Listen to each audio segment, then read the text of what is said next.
A lady stirs with her banky. Oh god, memories. This is almost nostalgic for me. It's been so long. Remember, there be spoilers ahead. Because this is Dune, and I'm pulling out all the stops. The stops being people caring about being spoiled for Dune. Hello friends, I'm Fraying Pages, and I'm here sitting in a patch of noon sun, getting drunk way too early in the morning, because my life's not going as planned. So, stale pizza, anybody? It appears someone is moving in nearby, so the audio for this video may also be another thing that does not go as planned today. But hey. I have been reading Dune. It took me way longer than it should have to get this review out, but whatever. I've actually bought a new set of Dune because I really want to read sequels, which is odd for a book that I don't like. Dune and I have a very special relationship going, and you should respect that. Sooner or later, I'm also going to get to know Dune's brothers very well. Maybe a sister in there? Who knows? Gender's a myth. Yes, I eat like a slob. Please don't at me. This is going to be the worst mukbang you've ever seen. We only bring you quality content here at Fraying Pages' Emporium of Life Crises. Tastes like going outside. So, great news for the mess this video has been so far is it's probably going to be pretty short. This is going to be the penultimate episode of at least the Dune original novel. There's only a little bit more to go, less than 100 pages. But I want to stop here and talk about things and make sure we're set up for what I hope is an epic finale, but you never really know, do ya? Especially with Dune. I genuinely have no idea how they're wrapping up anything in the next 100 pages. I feel like we barely got started on a setup, and it's been 600, 700 pages? Okay. Paul has been completely accepted by his desert people friends, which is pretty cool. He got to do a trial by wormbat, as I am calling it, where he summons a great big scary sand dune worm to his location and then jumps on top of it. And mind you, these things are like skyscrapers that do these. I don't know what that was, but I assume you understand what I mean anyway. So to climb on top of one, you have to get like hooks and sink them into its outer hide. Apparently it'll be annoyed by what it's feeling, so it'll like turn that part upwards to the top, and then you're riding it. Thus is my understanding of the situation.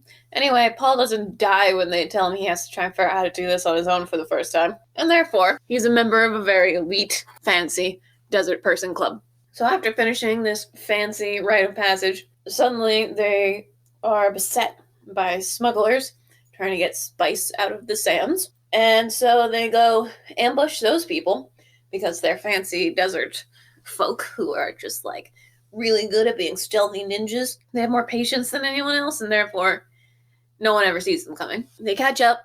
There's this guy named Gurney Helmick, who I've never told you about before because he wasn't that important.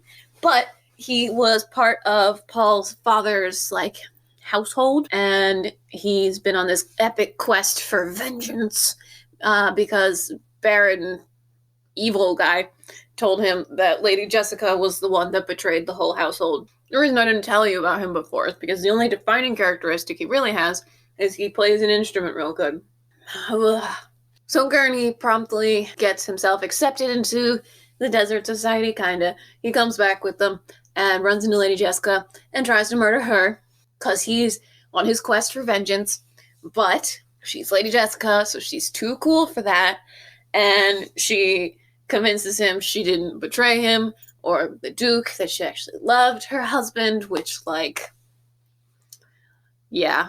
I mean, to be fair, I don't think they were, like, truly married. She was his courtesan. And it's just that Paul's his son, so that's what was important about their relationship, because dukes I don't know, the monarchy in this place is a sham. Just like in real life. Cheers! The motherfucking tea.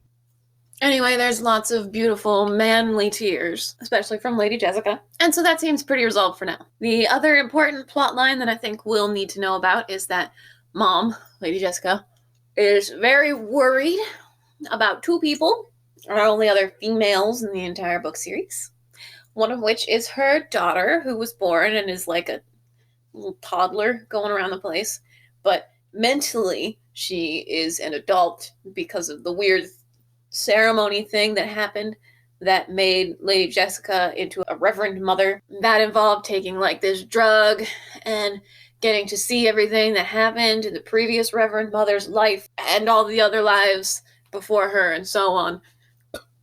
So none of the knowledge is ever lost. But when that happened, the baby was inside of Lady Jessica, like 6 months in or so. Something like that. And therefore the baby also got all of those memories and shit. So she's really like a grown adult in a little child body. And she's freaking everybody out. So they're really worried that, you know, someone's gonna try and murder her or something for being unnatural. They're worried there's gonna be a witch trial for a toddler. Now it's really partying. Shitty music and booze. Oh my god, it's the frat house. That means they're not gonna stop anytime soon. Okay. Oh, it was a car. Yay! Cars go off. Just like Meghan Markle and Oprah the other day. Did you see that shit? Hell yeah. The other person that Lady Jessica's really worried about is Paul's new kind of wife, Chiani. I don't know that they're actually really married, but they are like soulmates who they psychically know are meant to be together. And to be fair, they are like genuinely in love with each other. Lady Jessica's worried about Chiani because she's worried Paul's gonna want or need to marry for like political bullshit. And like, he's already got 2 wives. Like, how many can he really add when he needs them? I guess harems weren't invented, so. Did I tell you that Paul has another wife? Yeah, that happened near the end of part 2. So Paul was challenged by some dude when he and Mom first met the desert people, and part of getting them to be accepted by this culture meant that he had to accept the challenge and do some one-on-one unarmed combat, or maybe mildly armed combat. They had like knives. It wasn't much. He killed the guy, and that happened. And so when they got to the desert people's home base, Paul ended up getting the dude's home and possessions, which included a wife and 2 children, because women are either servants or burdens. How could she possibly fend for herself? What would she do without a husband? All the booze is at the bottom of that. The pinky stir failed me. I don't entirely get it. He's already got possession wife, and then he's got soulmate wife.